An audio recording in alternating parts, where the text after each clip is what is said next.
This is Tom Fox. I'd like to welcome you to the newest addition to the Compliance Podcast Network, the Compliance Tip of the Day. This is the podcast where we bring you daily insights and practical advice on navigating the ever-evolving landscape of compliance requirements. Whether you're a seasoned compliance professional or just starting your journey, my aim in this podcast is to provide you with a bite-sized, actionable tip to help you stay on top of your compliance game. Join us as we explore the latest trends from the Department of Justice, share some best practices, demystify complex compliance issues to help keep your organization doing business ethically and in compliance, and at the end of the day, more profitably. Tune in daily for your dose of compliance wisdom. Let's make compliance a little less daunting, one tip at a time.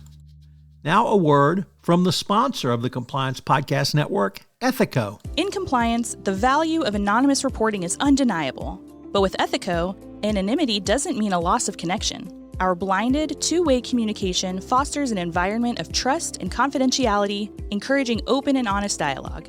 It's not just about receiving reports. It's about understanding the story behind each one, creating a culture of integrity and respect. Transform your approach to anonymous reporting with Ethico. Begin your journey at ethico.com/CPN, where you can book a demo, access an exclusive white paper by Tom Fox titled The ROI of Compliance, and utilize our free ROI calculator.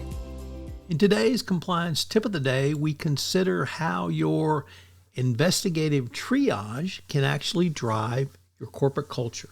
One area that organizations rarely consider impacting culture is the assessment and triage process in a hotline or speak-up process. A proactive approach allows for an increased response time and the ability to set realistic expectations for stakeholders. And this is a key component for improving corporate culture. One mechanism not thought of often by compliance professionals is setting of service level agreements, SLAs in the tech world, to set response times based upon the nature of the allegation. This concept, borrowed from customer service practices, ensures that employees who come forward with complaints or allegations are provided with a clear understanding of the expected timelines for the response of and communication. By setting these expectations, organizations can foster a culture of open communication and trust. Obviously, a triage process is particularly important for multinational corporations as they can operate in 3 different regions. With varying compliance program regulations in different countries, having a well-documented process becomes essential.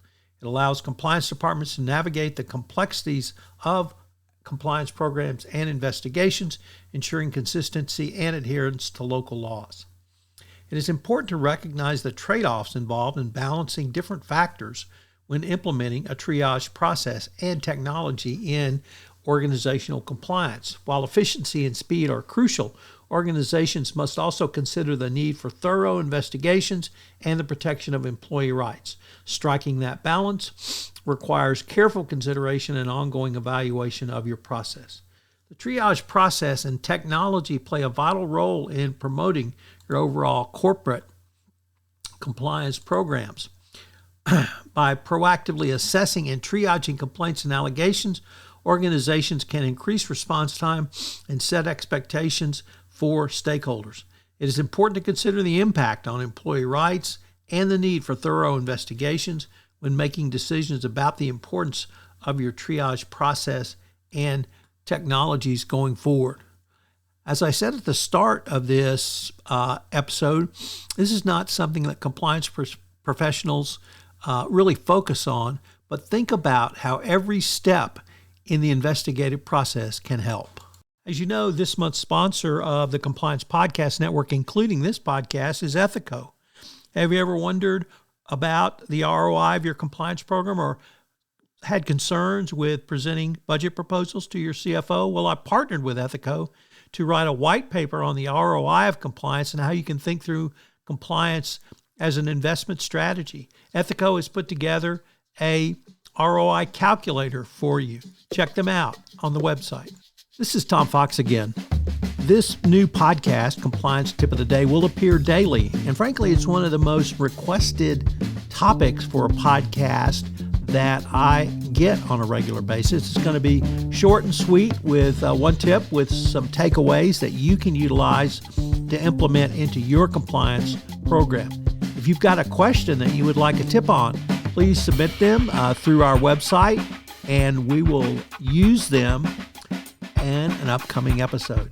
The compliance tip of the day is a production of the award-winning Compliance Podcast Network.